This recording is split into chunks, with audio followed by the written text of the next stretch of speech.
c'est la résurrection. Et nous sommes si heureux d'être ici ce matin, en ce jour très important, et de voir le soleil se lever et les fleurs sortir de la terre. Tout témoigne de Pâques. Et maintenant, courbons la tête un instant. Dieu notre Père, nous entrons dans ta présence et nous nous attendons à ce que tu nous donnes ce matin une petite bénédiction supplémentaire du ciel, une petite touche de Pâques dans nos propres âmes, afin que, quand nous repartirons d'ici, nous puissions dire, comme ceux qui revenaient d'Emmaüs, notre cœur ne brûlait-il pas au-dedans de nous à cause de sa présence? Car nous le demandons en son nom et pour sa gloire. Amen.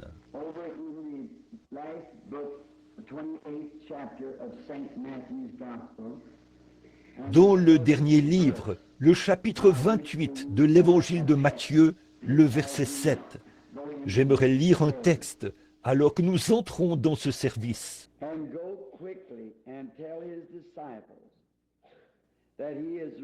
Et allez promptement dire à ses disciples qu'il est ressuscité des morts. Et voici, il vous précède en Galilée. C'est là que vous le verrez. Voici, je vous l'ai dit. Beaucoup d'importantes commissions ont été données à l'homme et au peuple de cette terre.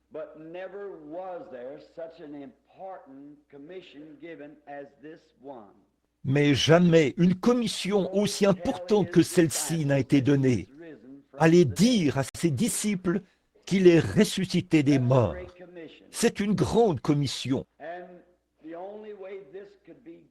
Et pour qu'il soit possible de donner cela, il fallait d'abord qu'il y ait une grande victoire. Il y a eu des hommes dans notre temps et dans le passé et dans la grande histoire de ce monde, dans ces grands et vastes champs de bataille. Il y a eu beaucoup de grands conquérants, beaucoup de grandes choses qui ont été faites pour la race humaine. Par exemple, je me disais, en venant ici ce matin, je me suis réveillé tôt et je n'ai pas eu l'occasion d'étudier beaucoup. C'est que hier soir, je ne savais pas exactement quelle partie nous aurions aujourd'hui entre le pasteur et moi dans les services. Mais en chemin, je me suis demandé ce matin quelle serait, à ma connaissance, la meilleure chose que je pourrais dire à son peuple, un message à apporter. J'ai pensé à ceci. Allez le dire à ses disciples.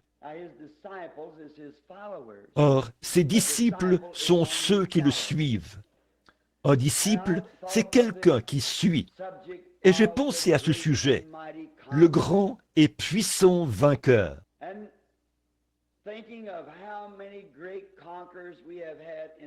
Et en pensant au nombre de grands conquérants que nous avons eus dans ce monde, et les grandes choses qu'ils ont faites pour faire avancer et améliorer le mode de vie humain,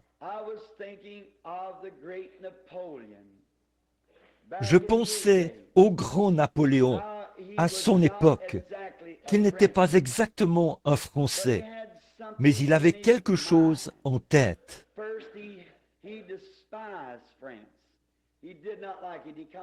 D'abord, il méprisait la France, il ne l'aimait pas, il venait des îles, mais il avait en tête l'idée qu'un jour il conquerrait. Et la raison pour laquelle il avait ces choses à l'esprit, c'est qu'il fallait qu'il ait quelque chose sur quoi travailler.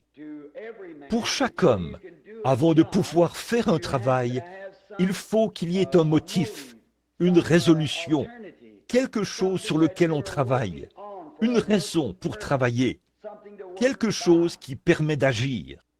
Et comme nous le savons tous, en prenant l'histoire d'Hitler, ou non pas d'Hitler, mais de Napoléon, il travaillait en fonction de la lune et du changement des étoiles. Il travaillait comme ça et il comptait sur ça, parce qu'une fois, c'est ce qu'il avait fait. Et là, il avait remporté une victoire. Et il est venu en France et il est devenu un grand guerrier. Il a mis à mort beaucoup d'hommes parce qu'il n'était pas d'accord avec lui. Et il a nettoyé tout son pays, a éliminé tout ce qui s'opposait à lui. Il a complètement tout éliminé, parce que pour lui, il fallait que ce soit ainsi. S'il n'avait pas eu les choses ainsi, il y aurait toujours eu quelque chose qui se serait opposé à lui. Et au grand plan qu'il avait en tête, sa propre vie allait être en jeu. Alors il fallait que tout son royaume soit aussi parfait que possible. Je pense maintenant que vous me suivez dans ceci. Le grand vainqueur auquel je pense, tout dans son royaume doit être pour lui. Il faut que le cœur, l'âme et le corps soient pour lui. Il ne peut rien y avoir contre lui. Tout ce qui serait contre lui, il faudrait qu'il l'écarte. Il faut absolument que tout soit pour lui. Et quand Napoléon, il a pris les armes, les canons, les fusils, les mousquets, les épées, et il est parti avec cette seule pensée, il allait conquérir le monde.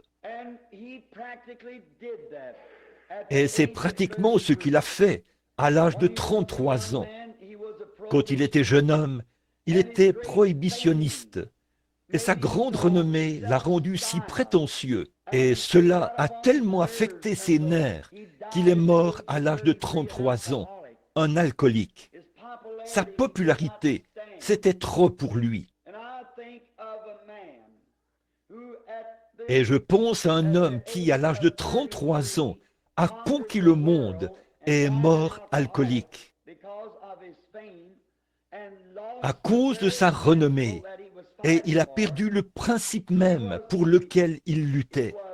Il était le genre de type, ou pas un type, je dirais, mais il était l'instrument du diable. Il a essayé de conquérir le monde, mais il a échoué à 33 ans. Mais, oh, ce grand et puissant guerrier dont je parle, à l'âge de 33 ans, a vaincu tout ce qui était sur la terre et en enfer. À l'âge de 33 ans, un grand et puissant vainqueur. Je pense aux grandes batailles qui ont été livrées sur le champ de bataille. Nous savons, pour finir l'histoire de Napoléon, qu'il est arrivé à sa fin à Waterloo. Il n'y a pas longtemps, j'ai eu le privilège de voir les imitations faites des ruines de ces chars, et des cavaliers et des hommes, comment ils étaient étendus là, morts sur le champ de bataille, et les chars empilés, les roues brisées, là, dans les plaines, à l'endroit où on présente cette exposition. Et quel contraste! Observez cet homme à 33 ans, et la honte qui est présentée là, en commémoration de sa grande bataille et de sa victoire. Aller ensuite à Jérusalem et regarder un tombeau vide, un mémorial du grand et puissant vainqueur. D'une manière ou d'une autre, il y a quelque chose dans le fait de vaincre. Si nous avons quelque chose pour lequel nous nous battons, s'il y a une maladie dans notre corps, et nous luttons entre la mort et la vie, quelle victoire que nous voyons qu'elle est vaincue. Si nous luttons contre une forte dépendance ou contre quelque chose d'important qui nous assaille,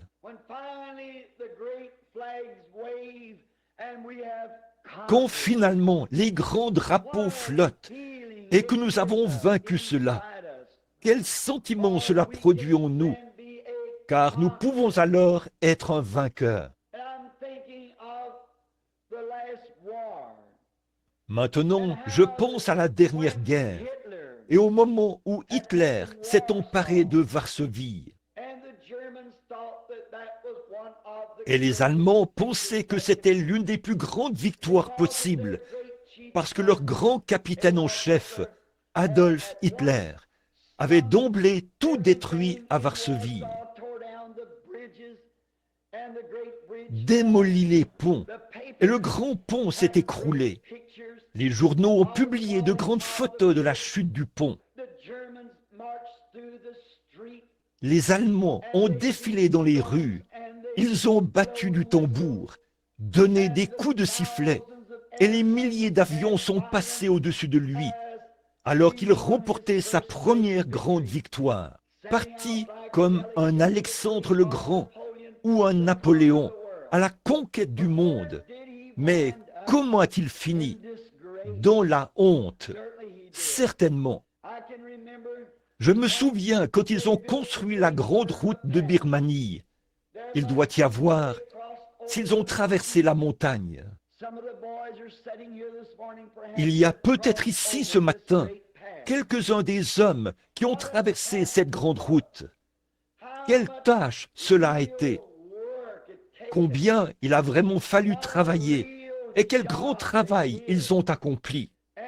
Et combien d'argent il en a coûté pour construire cette route de Birmanie, les millions de dollars. Les hommes qui ont perdu la vie en construisant cela. Mais finalement, au bout d'un certain temps, quand le dernier kilomètre de la route a été construit et quand la route a été achevée, oh, combien les gens ont lancé des cris de victoire. Ils avaient une route par laquelle ils pouvaient traverser les montagnes pour remporter la victoire. Je pense à une autre route qui un jour a coûté la vie à notre Seigneur béni. Ce n'était pas seulement une route sur la terre, mais c'était une grande route appelée la grande route de la sainteté, où l'impur ne pourra pas passer. Seulement ceux qui sont marqués, seuls ceux qui sont du même côté que lui passeront sur cette grande route. De grandes victoires ont été remportées. Beaucoup d'entre nous aujourd'hui se souviennent bien de la Première Guerre mondiale. Je me souviens quand je n'étais qu'un petit garçon, j'entendais les sifflets retentir. Et même les fermiers dans les champs ont arrêté leurs chevaux et ont agité leurs chapeaux. Ils ont crié, ils ont hurlé. Qu'est-ce qui s'était passé? La guerre était terminée. La victoire avait été remportée. Le grand système économique pour lequel nous nous battions, nous avions finalement remporté la victoire. Je pense à cette dernière guerre mondiale. J'habitais juste de l'autre côté de la rue. Et quand les sifflets ont commencé à retentir, les gens se sont précipités dans leur cour. Les femmes, portant leurs tabliers, les ont enlevés et les faisaient tournoyer dans les airs. Les balles volaient à travers les arbres. Des coups de sifflet ont retenti. Les voitures roulaient à toute allure dans les rues. Les gens tombaient à genoux et levaient les mains. Ils poussaient des cris. Ils pleuraient. Pourquoi? Parce que la guerre était terminée.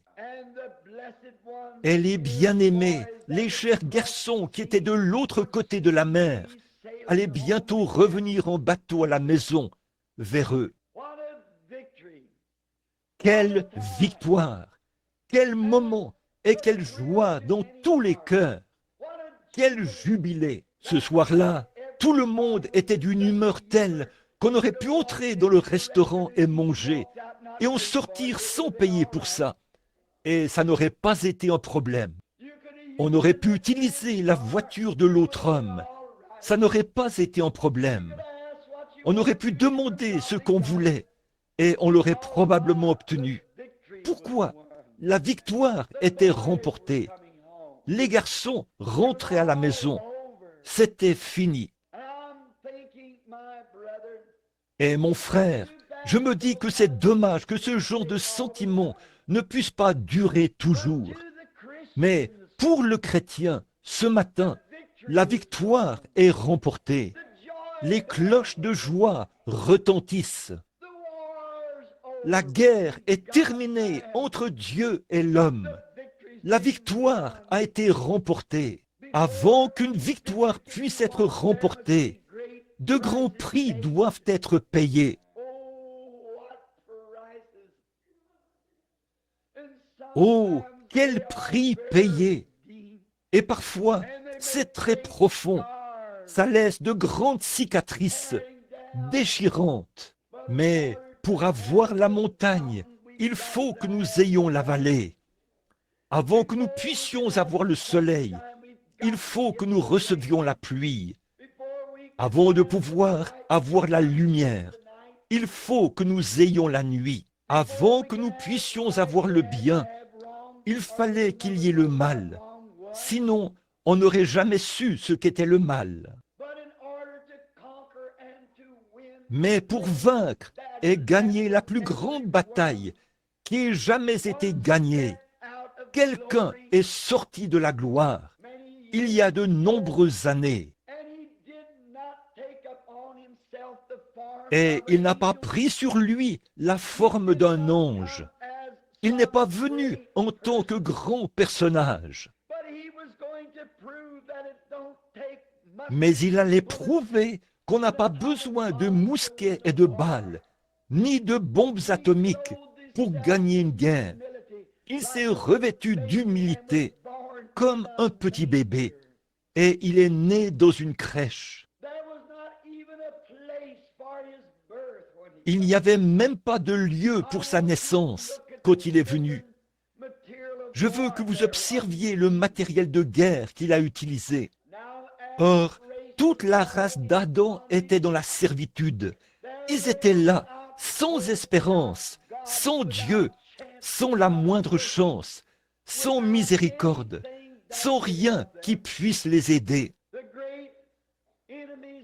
Les grands ennemis des régions inférieures, des perdus, les avaient enfermés dans les ténèbres.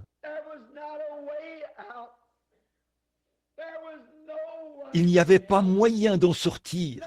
Personne ne pouvait les aider. On ne pouvait rien faire. Tout semblait être perdu, complètement.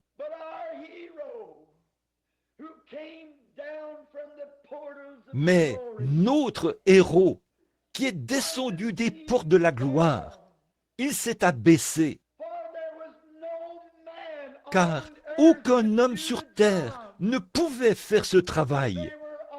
Ils étaient tous, comme on le dirait dans le monde, dans le même bateau. Nous étions tous nés dans le péché, enfantés dans l'iniquité, venus au monde en disant des mensonges. Et aucun de nous ne pouvait s'entraider. Nous étions impuissants, vaincus, le chaos de tous côtés, tous désunis. Nous ne pouvions pas observer les lois et les cérémonies, alors que nous voyions leurs faiblesses et tout. Nous étions incapables de le faire. Et il semblait que toute la race humaine avait été dévastée. Et alors il est venu, il est descendu, car il était au commencement, dit la Bible.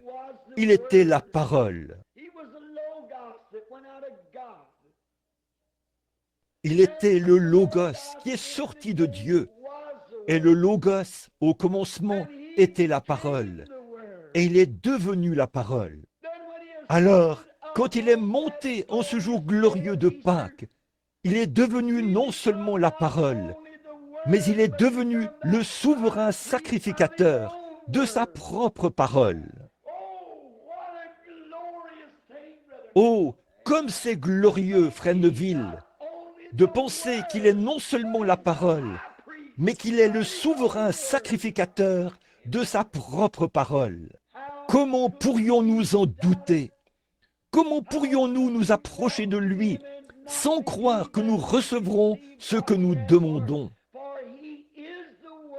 Car il est la parole et l'intercesseur de la parole. Le Logos est devenu parole et la parole a été faite chair. Et cette même chair qui était la parole, élevée dans la gloire, est maintenant le souverain sacrificateur qui intercède lui-même selon sa parole. C'est ce qu'il faut. Voilà le matériel que l'Église possède. Quelle arme! Il n'y en a jamais eu une comme celle-là. Il était la parole. Et quand il est venu, il est né dans une crèche. Il est venu pour utiliser l'arme de l'Amour, l'amour, pour vaincre le monde. Pas avec des balles d'armée, pas avec des mitrailleuses et des chars d'assaut, mais il est venu d'une manière différente. Il est venu sous la forme de l'amour. Il était l'amour de Dieu. À un moment donné, quand j'étais un petit garçon, je pensais que Christ m'aimait et que Dieu me haïssait, parce que Christ était mort pour moi. Mais Dieu avait quelque chose contre moi. Mais j'ai fini par découvrir que Christ est le cœur même de Dieu. Dieu a tant aimé le monde qu'il a donné son Fils unique, afin que quiconque croit en lui ne périsse point, mais qu'il ait la vie éternelle. Or, il est d'abord venu pour vaincre, et ce que le diable avait mis dans le monde, c'était la haine. Et il est venu pour vaincre la haine.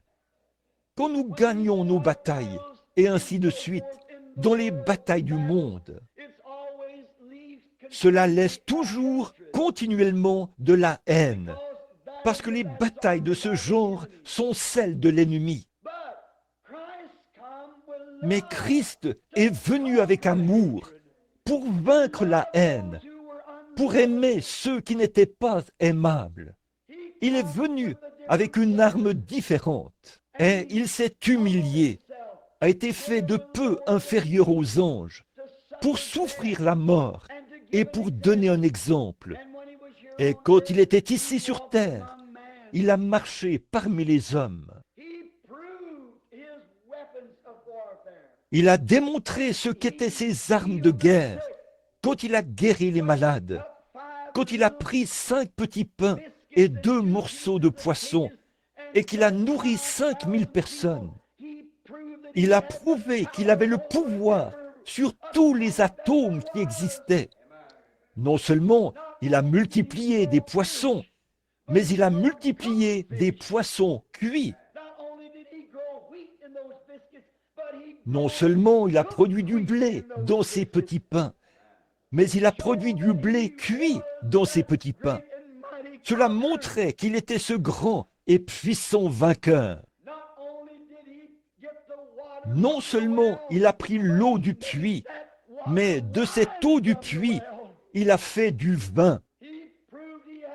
Il a prouvé qu'il avait la puissance de vaincre, et il aimait, et son arme, c'était l'amour. Maintenant, remarquez. Alors, quand il a fait ça, quand il s'est tenu un jour près du sépulcre de Lazare, et là se trouvait un homme mort, enseveli depuis 4 jours. Même ceux qui étaient là ont dit, ils sont déjà. Son nez s'était affaissé, les vers de sa peau le rongeaient. Et Jésus s'est tenu là, en tant que puissant vainqueur, quand il a dit à Marthe et à Marie, quand il s'est tenu là, ne vous ai-je pas dit, si seulement vous croyez, vous verrez la gloire de Dieu. Il venait de dire, quand elles ont dit, notre frère est mort, et ainsi de suite, il a dit, je suis la résurrection et la vie. Celui qui croit en moi vivra, quand même il serait mort. Et quiconque vit et croit en moi ne mourra jamais. Ne viens-je pas de vous dire que cette puissance éternelle et bénie se trouve en moi? Il n'a pas seulement fait une déclaration, il était capable d'accomplir tout ce qu'il disait, car il était le puissant vainqueur. Demeurant en lui, restant là, voilé dans une chair humaine, comme un homme. Mais là, à l'intérieur, demeurait nul autre que le Dieu Tout-Puissant, celui qui est grand et puissant. Il pouvait recréer, il pouvait créer de nouvelles choses, il pouvait parler, et ce qu'il demandait allait être accordé à l'instant même. Mais il s'est humilié, il est resté humble, il voulait donner un exemple, il voulait être le vainqueur qu'il fallait, et il l'était.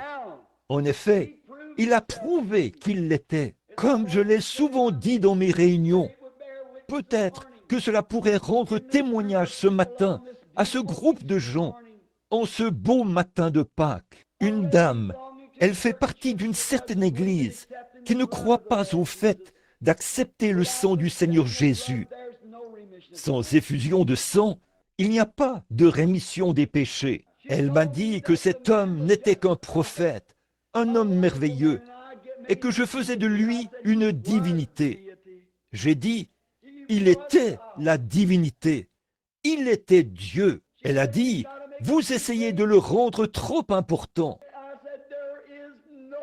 J'ai dit, aucun mot ne pourrait exprimer sa grandeur.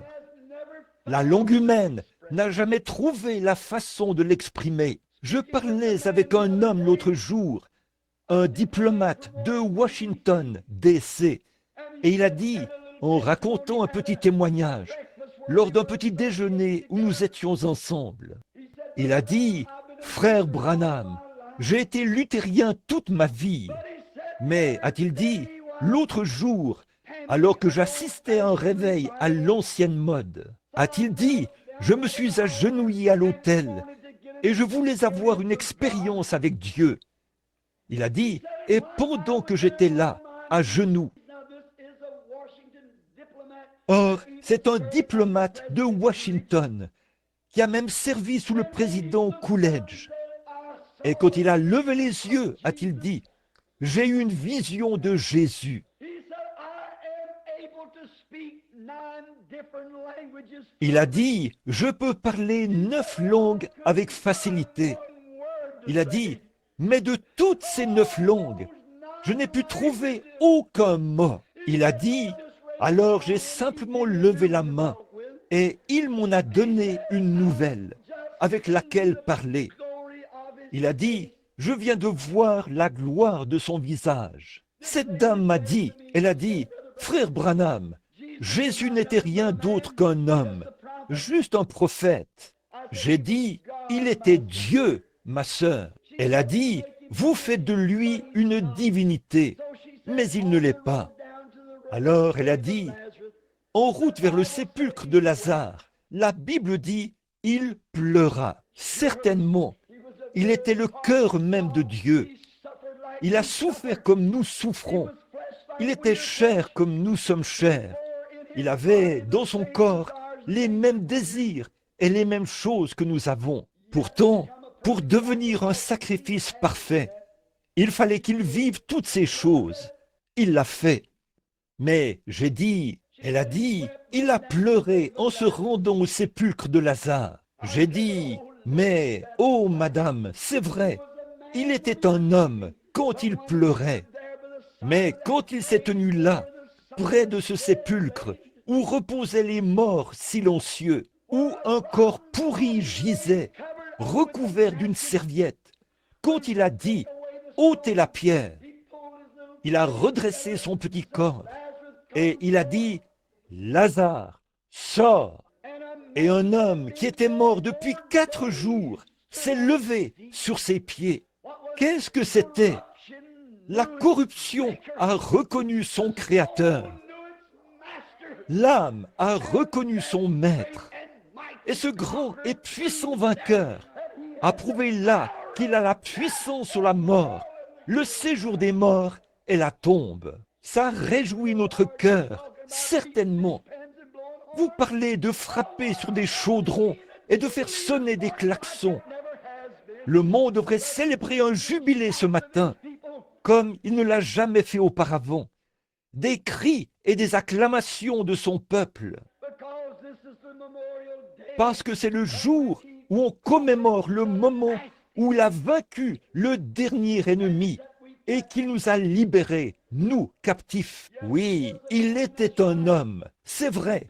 Il a prouvé qu'il était un homme, et il a prouvé qu'il était Dieu. Un soir, alors que la grande mer déchaînée, qui a pris des milliers de vies, peut-être que certains d'entre vous, les mères ici ce matin, vos garçons sont morts sur la mer déchaînée, tout là-bas. Ils ont peut-être sombré sous les flots des vastes champs de bataille de ce monde.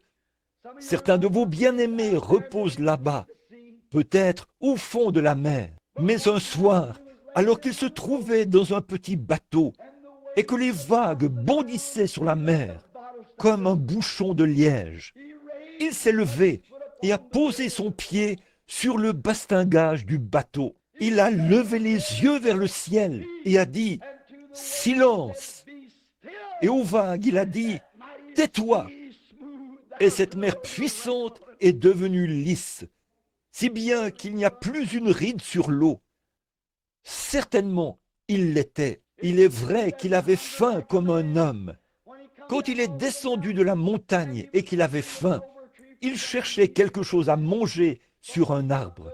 Il était un homme. Mais quand il a pris ses 5 petits pains et quelques poissons, et qu'il a nourri 5000 personnes, il était plus qu'un homme. Quand il est mort, il y a 1900 ans, avant-hier, pendu à une croix, implorant la miséricorde à grands cris. « Mon Dieu, pourquoi m'as-tu abandonné ?» Il est mort comme un homme. Mais il y a 1900 ans et quelques, ce matin, il a prouvé ce qu'il était. Il a donné le dernier sceau de sa fonction de Messie, quand il a rompu les liens de la mort et du séjour des morts, et qu'il est ressuscité de la tombe, triomphant. Je suis vivant au siècle des siècles, et parce que je vis, vous aussi, vous vivez. Voilà le vainqueur. Vous parlez d'arracher son tablier et de l'agiter. Les gens disent que nous sommes fous, parce que nous poussons des cris et que nous courons, que nous crions et que nous hurlons. Ils n'ont jamais ressenti les vibrations de la victoire du ciel, comme quoi la bataille est terminée. Notre grand et puissant vainqueur a remporté toutes les victoires. Il se tient seul, ce matin, indemne. Quand il est venu sur terre, on lui a donné le nom le plus dégradant qu'on puisse lui donner. En tant que fanatique, on l'appelait Belzébul, le prince des démons. C'est vrai, il est allé dans la ville la plus basse de la terre, Jéricho, et le plus petit homme de la ville devait baisser les yeux pour le voir. Mais quand Dieu, il y a 1900 ans, l'a ressuscité, c'est ce que les hommes lui ont fait. Mais avec l'arme de l'amour, il a vaincu tous les démons. Et Dieu l'a élevé tellement haut, et il lui a donné un nom au-dessus de tout nom qui est donné dans les cieux et sur la terre. Chaque nom dans le ciel s'incline devant le nom de Jésus. Chaque ange, chaque monarque, tout s'incline devant le nom de Jésus. Toute langue le confessera, tout genou fléchira devant lui. Et il est monté tellement haut qu'il doit même baisser les yeux pour voir les cieux. Voilà le puissant vainqueur. C'est lui qui l'a fait. Quand il a quitté la terre, comme nous l'avons vu hier soir, il avait les clés de la mort et du séjour des morts accrochées à sa ceinture. Amen. Ne crains point. Je suis celui qui était mort et je suis de nouveau vivant au siècle des siècles. Est une conjonction. J'ai les clés de la mort et du séjour des morts accrochées juste ici. Vous parlez d'un vainqueur. Et parce que j'ai vaincu, j'ai simplement fait une route pour que vous puissiez y voyager. L'homme a été rejeté du ciel. Les routes étaient fermées. Il n'y avait pas de route. Mais là où il n'y avait pas de route, il est venu en faire une. Oh là là, la première couche, c'était les démons du doute. La suivante, c'était les préjugés. La suivante, c'était l'égoïsme. Cette terre était couverte de couches de puissance démoniaque. Puis la maladie, les infirmités. Mais quand il a commencé à monter au ciel, hier soir, nous l'avons vu sortir de l'enfer avec les clés de la mort et du séjour des morts à sa ceinture. Ce matin, nous l'emmenons là-haut. Alléluia! Quand il est ressuscité, il était triomphant. Et en montant, il a brisé tous les pouvoirs du diable qui s'emparent des hommes. Il est monté en haut et a fait des dons aux hommes, les dons du Saint-Esprit. Le puissant vainqueur, il se tient seul ce matin. Et entre lui et chaque croyant, il y a la grande route bénie de la sainteté sur laquelle marcheront les justes. Il n'y a pas moyen de contourner cela. Il n'y a qu'une seule voie qui a été tracée à partir de la gloire. Il a laissé des empreintes de pas ensanglantés alors qu'il marchait dans les corridors des puissances démoniaques. Et il a tracé une route pour nous d'un bout à l'autre. Il est assis dans les lieux très hauts ce matin en tant que puissant vainqueur. Son peuple est en train de célébrer un jubilé.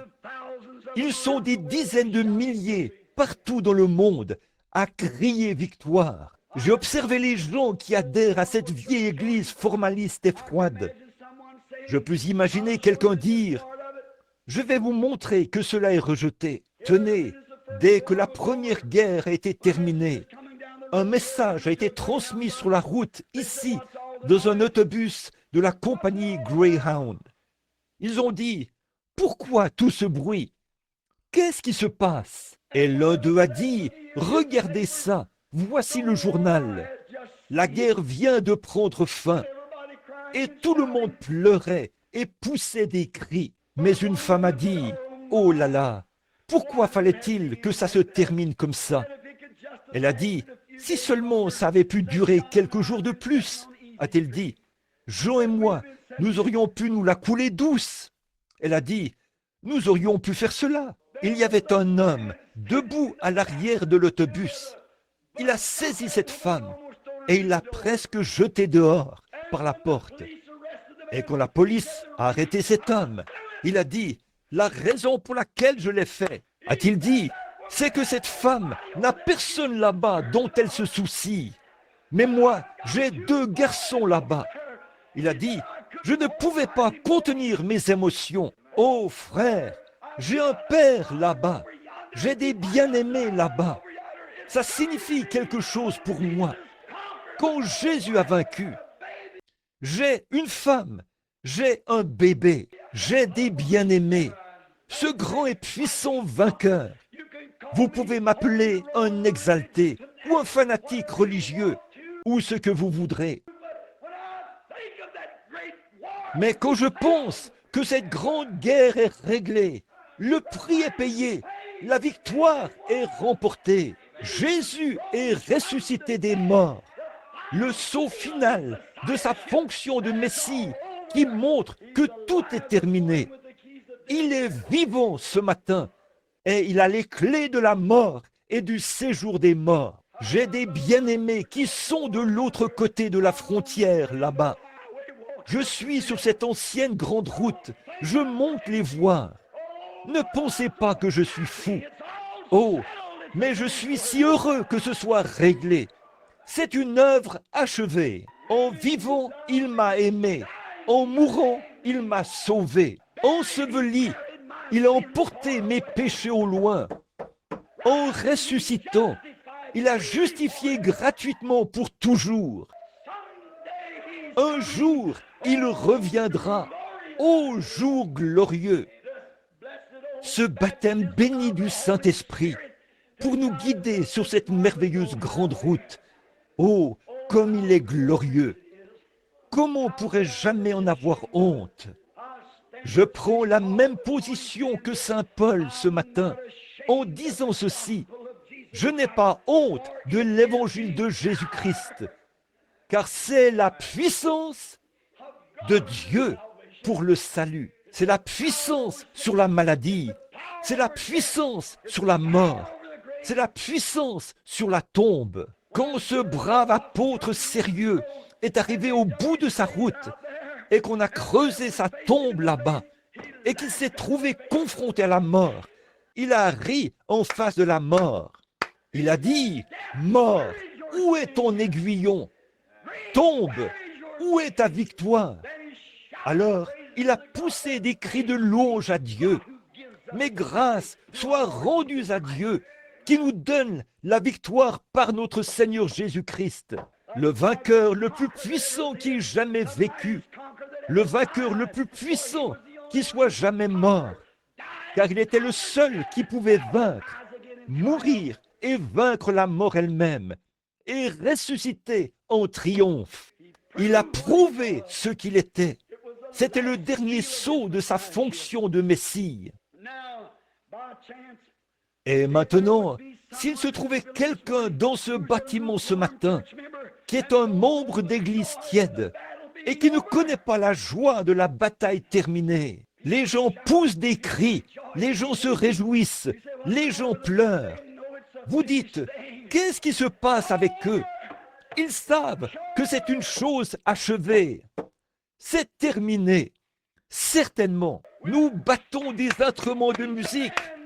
Nous faisons retentir les trompettes avec énergie et l'évangile est proclamé. On reconnaît la gloire et la puissance de Dieu. Et c'est une œuvre achevée. Le traité est signé. Gloire à Dieu. Christ l'a signé avec son propre sang. La bataille est terminée. La victoire est remportée. Je ne l'ai jamais gagnée. Lui, il l'a gagnée. J'en suis vraiment heureux. Oh là là, quand certains de ces hommes sont revenus d'outre-mer, à ce qu'on m'a dit, quand le bateau est arrivé à New York, juste au moment où il entrait dans le port, ils ont regardé au loin et ils ont vu la statue de la liberté. C'est la première chose qu'on voit dressée là. Ils ont amené certains de ces vétérans infirmes sur le pont du navire afin qu'ils puissent la voir. Et quand ils ont commencé à voir cette statue de la liberté, ils se sont mis à pleurer. Ils ont pleuré. C'était plus fort qu'eux. De grands hommes costauds se tenaient là. De grands hommes aux mains calleuses, frémissants et tremblants. Ils n'arrivaient pas à contenir leurs émotions. Pourquoi?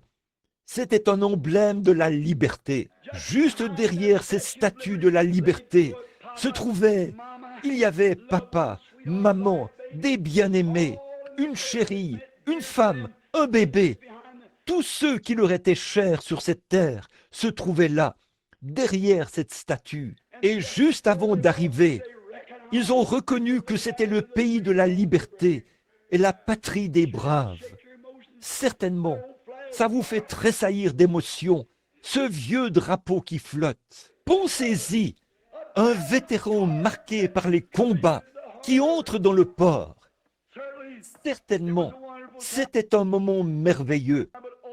Mais, ô frère, un de ces matins, quand le vieux bateau de Sion fera retentir sa sirène, et que je verrai cet emblème dressé là, la vieille croix rugueuse, alors que les vents fouettent ces vieilles bannières grises, tandis qu'il avance dans le brouillard de la mort. Quelle victoire!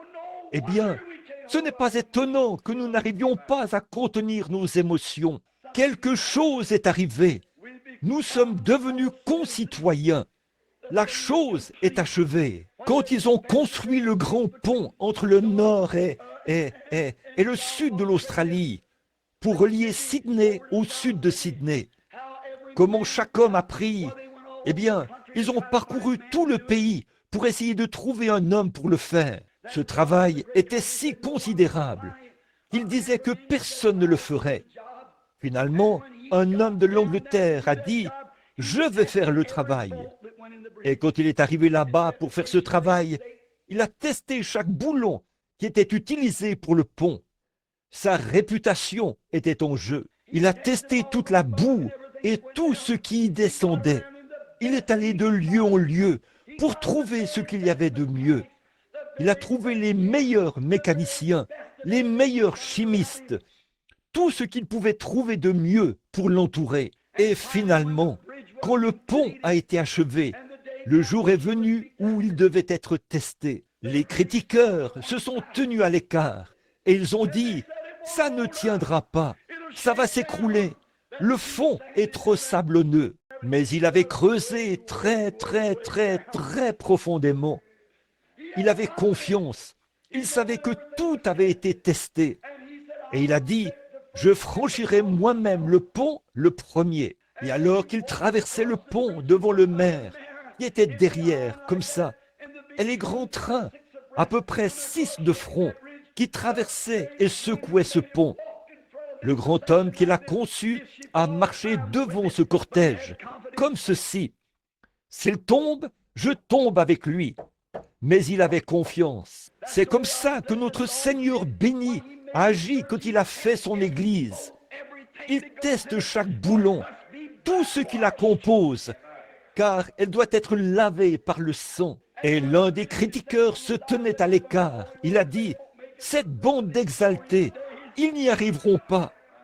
Mais un de ces jours glorieux, ce grand et puissant vainqueur marche devant nous aujourd'hui, triomphant, qu'il vibre, qu'il fasse ce qu'il veut.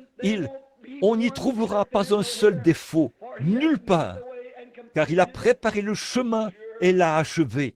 Certainement, aujourd'hui, nos pensées sont selon les choses dictées par les gens.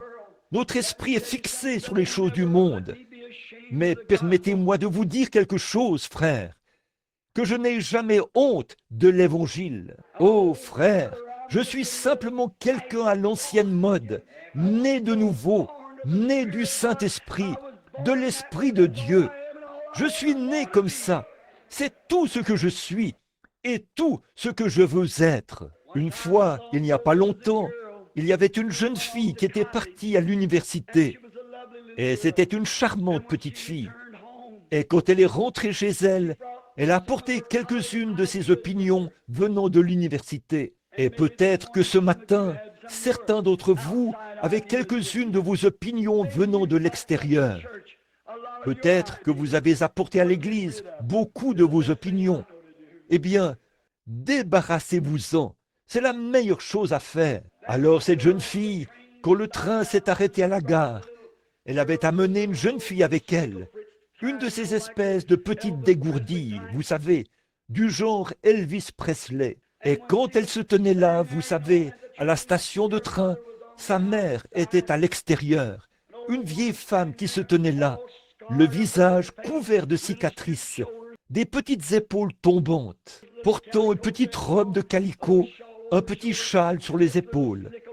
Et cette petite dégourdie qui était avec elle, l'autre fille, a baissé les yeux et a dit, « Eh bien, qui est cette misérable et affreuse vieille loque ?» Eh bien, vous savez, ça a tellement mis la jeune fille dans l'embarras qu'elle a dit, « Je ne sais pas », parce qu'elle était tellement guindée et elle avait tellement d'idées mondaines en tête. Et c'était là sa propre mère. Quand elle est descendue du train, la vieille petite maman a couru pour l'entourer de ses bras. Elle a dit, « Oh chérie, que Dieu bénisse ton petit cœur. » Et elle lui a tourné le dos et a commencé à s'éloigner, comme si elle ne la connaissait pas.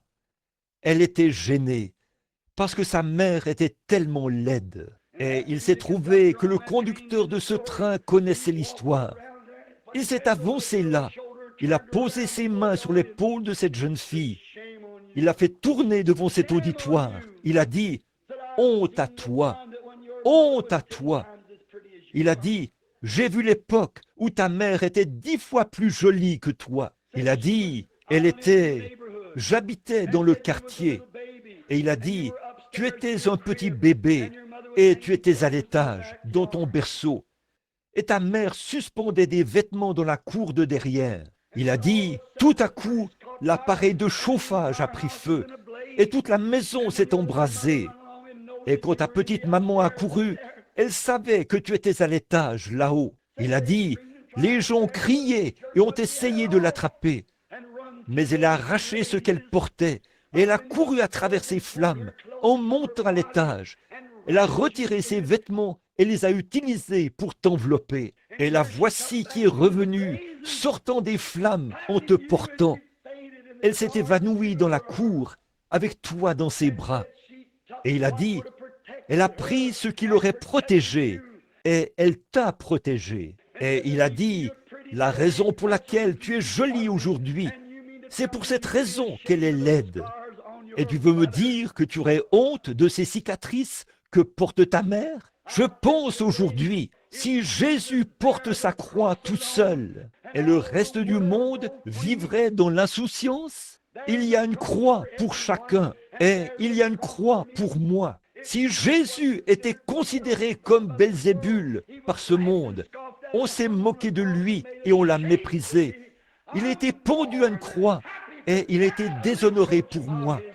Je suis plus qu'heureux de porter l'opprobre de sa sainteté. Oui, monsieur, être appelé exalté, ou le nom qu'on veut donner, la remarque qu'on veut faire, ça n'empêche rien du tout. Je suis seulement heureux ce matin que le Christ ressuscité vive et règne dans mon cœur. Je suis l'un de ces sujets. J'espère que vous l'êtes aussi. Notre temps est écoulé maintenant. Il est 7 heures précises, l'heure où nous avions dit que nous allions terminer. Les services suivants commenceront dans environ 2 heures, à 9h30. Courbons la tête un instant pour prier. Cher Père Céleste, 45 minutes se sont écoulées. La parole a été proclamée. Nos cœurs sont heureux. Le jubilé est en marche. Pas seulement un jubilé d'une journée, mais un jubilé pour l'éternité. Dans la gloire, les anges chantent. Ô Dieu, l'Église triomphante chante. Les cloches de joie retentissent. Les âmes qui étaient autrefois condamnées à mort, à mourir et à aller dans la tombe du diable. Le diable a été vaincu. La mort a été vaincue. La tombe a été vaincue. La maladie a été vaincue. La superstition a été vaincue. La méchanceté a été vaincue. La haine a été vaincue. L'indifférence a été vaincue. Le formalisme a été vaincu. L'orgueil a été vaincu. Tout est vaincu. Christ est le grand vainqueur. Regardez, voici le puissant vainqueur, a dit le poète. Regardez, le voici à la vue de tous, car il est le puissant vainqueur. Depuis qu'il a déchiré le voile en deux, il a déchiré ce voile qui cachait l'homme. Il ne pouvait pas voir Dieu. Et maintenant Dieu habite parmi les hommes. Il a déchiré ce voile qui empêchait d'avoir la guérison de Dieu. Il a déchiré ce voile qui empêchait d'avoir la bénédiction de Dieu. Il a déchiré ce voile qui empêchait d'avoir la joie de Dieu. Il a déchiré ce voile qui empêchait d'avoir la paix de Dieu. Maintenant, le voile est déchiré en deux. Avec son propre sang, il a marché en vainqueur. La bataille est terminée. Il nous l'a prouvé par sa résurrection. Et maintenant, le Saint-Esprit sert de témoin, envoyé pour nous guider. Ô Dieu éternel, s'il y a quelqu'un ici ce matin qui a traînassé sur la grande route, venant et repartant, tombant au bord de la route, n'ayant jamais été capable de marcher directement au milieu, avec les grands héros qui ont marché au milieu de la grande route. Nous prions ce matin qu'ils s'abandonnent entièrement à toi, qu'ils ressortent de ces choses et savourent cette grande victoire qui a été remporté par notre Seigneur ressuscité. Accorde-le, Père, car nous le demandons au nom de Christ. Et pendant que nous avons la tête inclinée, je me demande en cet instant si vous voudriez lever la main vers Christ pour dire « Ô Christ, j'apprécie, jamais plus je n'aurai honte de toi. J'ai été un peu timide. Que Dieu vous bénisse, madame. Que Dieu vous bénisse, monsieur. Que Dieu vous bénisse. Et vous, oh là là, les mains se lèvent partout. J'ai été un peu timide. J'avais un peu honte. Mais maintenant, je vois vraiment ma position. Je n'aurais jamais dû faire ça. Je dois prendre position ouvertement, présenter mon témoignage. C'est exactement comme ça que je dois être. Je dois dire à tous, je suis né de nouveau. Je dois dire à tous, j'ai reçu le Saint-Esprit. Je n'ai pas honte de l'Évangile, car il est la puissance de Dieu pour le salut. Je veux être un vrai chrétien courageux. Je ne l'ai pas été, mais avec l'aide de Dieu, à partir de ce matin de Pâques, je le serai. J'en serai un. Quelqu'un d'autre voudrait lever la main maintenant, avant que nous prions? Que Dieu vous bénisse. Et vous, oh, regardez les décisions qui sont prises. Au moins 25 ou 30 personnes assises au milieu de ce petit groupe de gens ce matin ont pris une décision. À partir de ce grand matin de triomphe, ils vont, par la grâce de Dieu, être différents et ils n'auront pas honte de l'Évangile, car il est la puissance de Dieu pour le salut.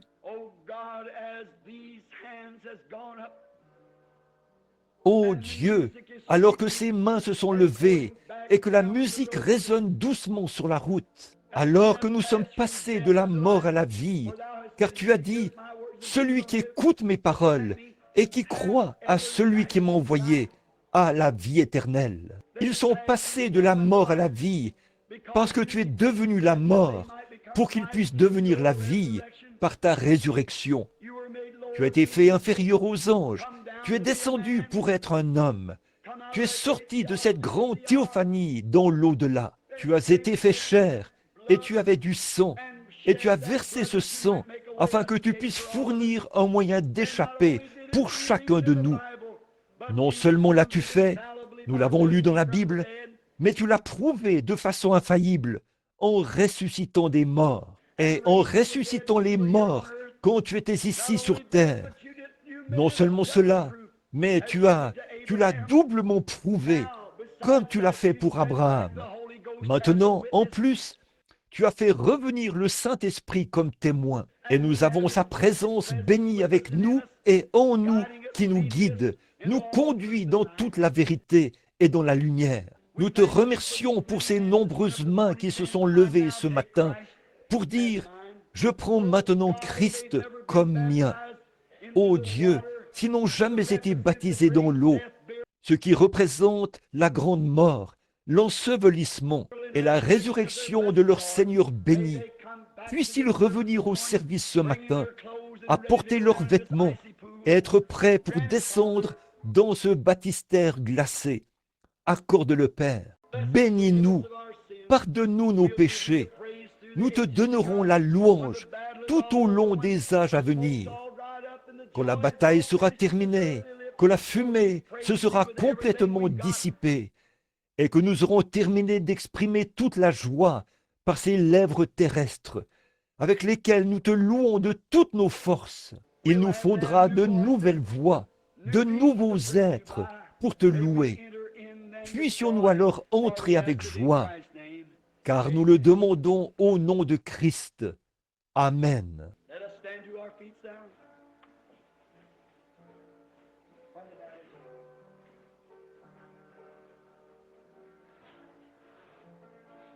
Levons-nous maintenant. N'oubliez pas les réunions à 9h30.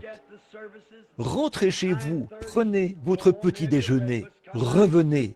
Nous comptons être avec vous là. Et ensuite ce soir, n'oubliez pas, je dois me retirer cet après-midi pour étudier et prier. Car je vous déclare que Christ est vivant. Il n'est pas mort. Et je crois de tout mon cœur qu'il sera ici même dans ce bâtiment ce soir pour montrer qu'il est vivant, pour faire les mêmes choses qu'il avait faites le premier matin de Pâques et tout au long de son voyage dans cette vie. Si ce n'est pas le cas, alors j'ai été un faux prophète. Je suis si heureux de savoir qu'en cette grande heure sombre où nous vivons maintenant, alors que tout espoir semble perdu, Christ est le roc où nous pouvons nous tenir. Tout le reste est sable mouvant. Très bien. Notre petit cantique que nous avons l'habitude de chanter en nous séparant. Revêt-toi du nom de Jésus. Tous ensemble maintenant.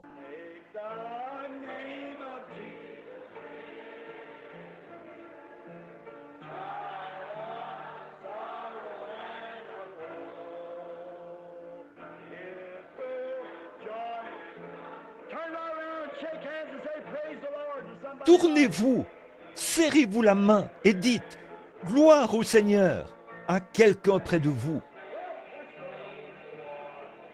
Eh bien, que le Seigneur soit béni.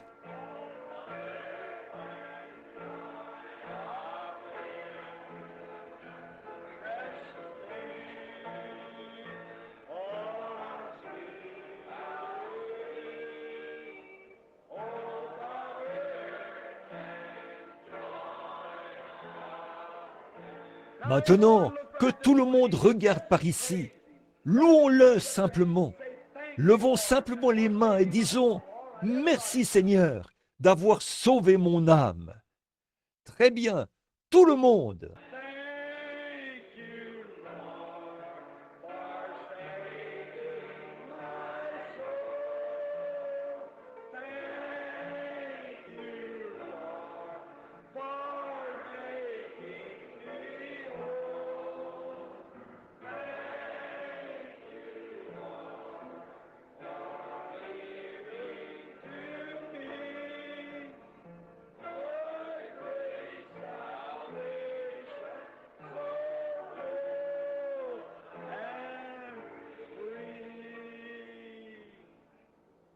Quelle bénédiction! L'aimez-vous? Dites Amen. Oh, tout est accompli maintenant, mes enfants. Tout est terminé. Il n'y a plus de bataille. Il n'y a plus de guerre. Vous n'avez plus rien à faire. C'est déjà fait. Nous nous réjouissons tout simplement. Oh là là, nous sommes accomplis en lui.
Vous qui le pouvez et qui avez un mouchoir, sortez-le.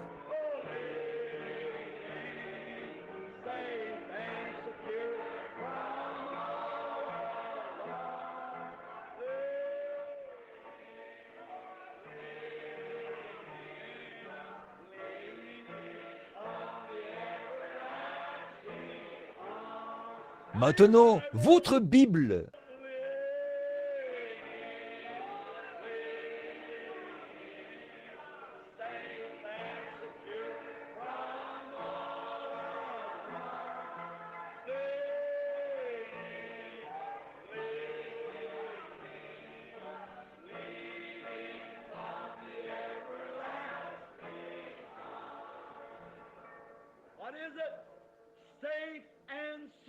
Qu'est-ce que c'est?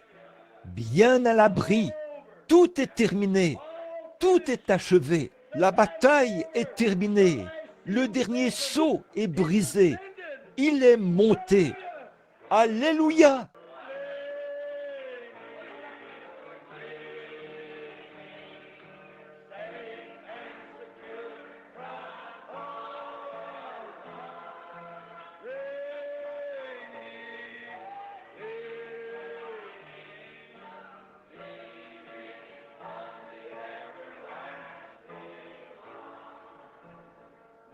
Maintenant, courbons la tête vers la poussière d'où Dieu nous a tirés, et qu'un jour nous monterons de la poussière de la terre, car notre Seigneur, tiré de la poussière, est allé dans la poussière pour nous donner son esprit immortel. Il est monté de la poussière, et tous ceux qui sont en lui monteront un jour avec lui dans les régions des bénis. Alors que nous avons la tête inclinée, je vois que frère Smith est au milieu de nous ce matin, le pasteur de l'Église de Dieu. Il m'a appelé hier soir. Frère Smith, pourriez-vous simplement avancer? Je me demande maintenant si frère Smith veut bien terminer la réunion par un mot de prière. Alors que vous vous dépêchez de rentrer chez vous et que vous prenez votre petit déjeuner, revenez pour le service de l'école du dimanche et le service de baptême qui commenceront exactement à 9h30.